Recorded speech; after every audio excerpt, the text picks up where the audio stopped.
Every day that we step foot outside of our front door, we come into contact with numerous different types of energies. We come into contact with negative energies, with positive energies, with neutral energies. We pick these up from numerous different ways, numerous different places. It could either come from coming into contact with someone or something and picking up the imprint of that energy. Then, of course, when you come home, we bring all of that stuff with us. Now, if we don't clean this spiritual gunk off of us, then over time it can build up and wreak havoc in our lives. So, what we as spiritual workers do is cleansings. One type of cleansing is a spiritual bath. Now, a spiritual bath is designed to strip away any of the negative energies that you've picked up during the course of your day, your week, your month, your year, so on and so forth. Sometimes these are given, or rather prescribed to clients in a specific number of days. So they may be required to take the bath for 3 days, 5 days, 7 days, 9 days. It's usually an odd number. This does have some significance to it, which we'll discuss in a different video. So in this video, what I want to do is I want to give you a recipe for a very, very strong spiritual cleansing bath that will not only remove any spiritual gunk that you've picked up throughout the day, but also return it to its sender if it comes to you via nefarious means, i.e. someone working spiritually against you. So what I have here is I have some basil leaves, I have some rue, I have some hyssop, and I have some agrimony. I also have a little pot of cascarilla. Cascarilla is crushed eggshell. So this recipe is extremely simple. All you're going to do, you're going to need yourself a bowl, your ingredients, some holy water, and if you'd like, some storm water. This is water that I collected during Hurricane Harvey here in Houston last year. So let's start. The first thing that you're going to want to do is go ahead and add your basil leaves. Basil is very good for a number of things, anything from spiritual cleansings to attracting money or customers to your business and keeping it. Next, we'll add rue. Rue is an extremely potent, hex-breaking, curse-breaking, all kind of spiritual gunk-breaking herb. We'll add that to our bowl. Next, we'll add the hyssop.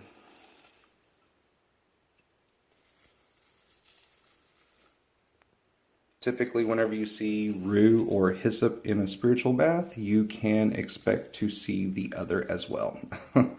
They just go really well hand in hand. Hyssop has been used for centuries, as has rue. Hyssop is even mentioned in the Bible in Psalm 51.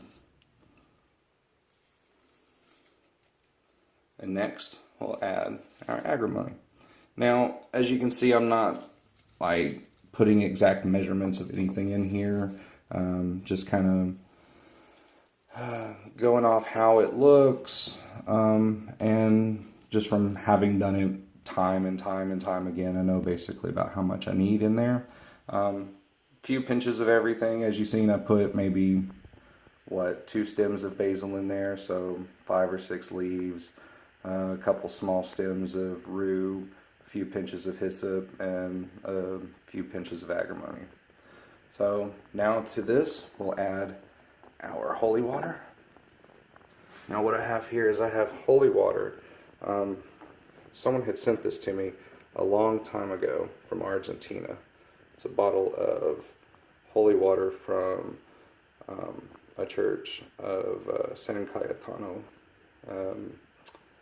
San Cayetano is used primarily for, you can petition him for looking for work whenever you're out of a job, things like that.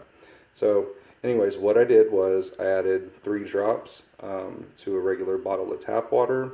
Each drop, first drop in the name of the Father, second drop in the name of the Son, third drop in the name of the Holy Spirit. So essentially what I have here through the law of transference is I have an entire bottle of holy water. So I'm going to add this holy water to my herbal mixture.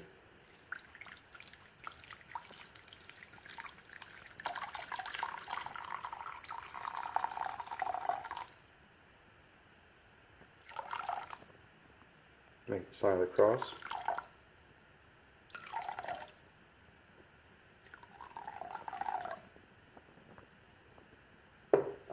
Now I'm going to add in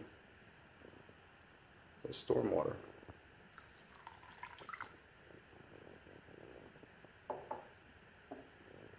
Actually, if you have any of the holy water left over, you can pour the rest of it in if you like.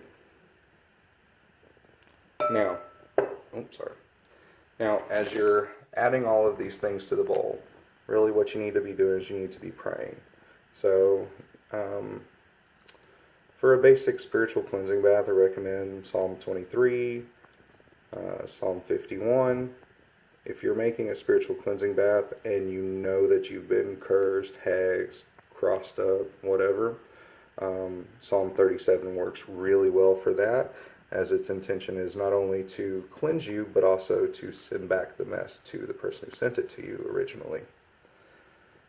So, once you've got all this stuff good and mixed up, what you'll do is you'll pour this into a pot, put it on the stove on low to medium heat for about 10 or 15 minutes, let it kind of simmer, let the essences of the plant material come out into the water.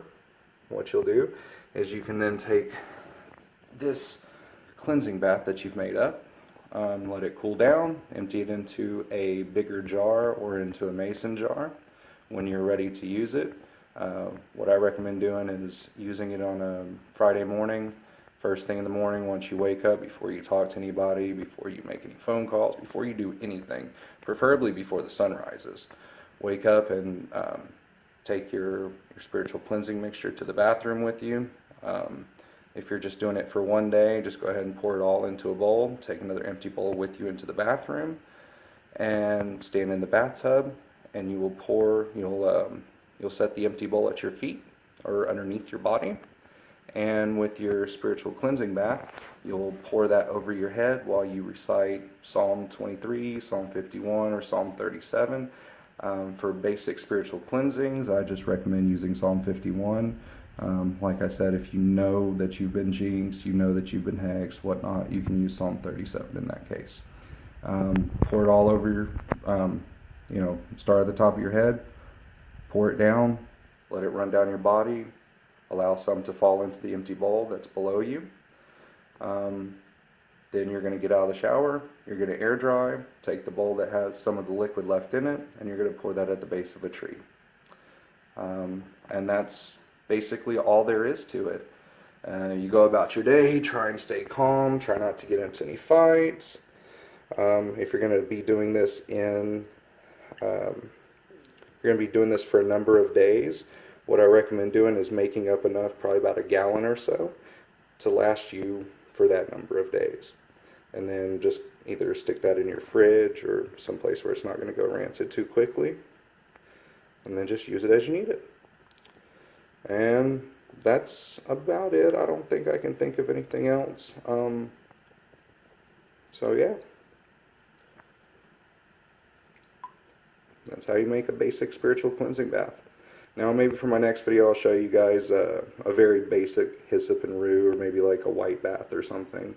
But yeah, for now that's all you need. It's really that simple. There's nothing overly complex about it. Just remember that as you're creating your spiritual bath, you need to be praying the entire time. So from the time that you collect your herbs to the time that you put them in a bowl, when you're pouring in the liquids, you need to spend all of that time in prayer. And then just set it on your stove, low to medium heat for about 10 or 15 minutes, let it simmer, and let it cool down. When you pour it into your mason jar, or into the bowl that you're going to be using to actually take the bath with, you can strain the herbs out. Some people don't, some do. Sometimes I do, sometimes I don't. So that's really up to you. And then, of course, do your prayers as you pour it over your body. Now, you can also, once you have everything strained, you can just add this to a tub of water if you want and just sit there and soak in the bath and relax. Some people prefer to do that. If you do that, then for your prayers, you'll just make sure you submerge yourself fully from head to toe 3 times as you say your psalms or your prayers or whatnot.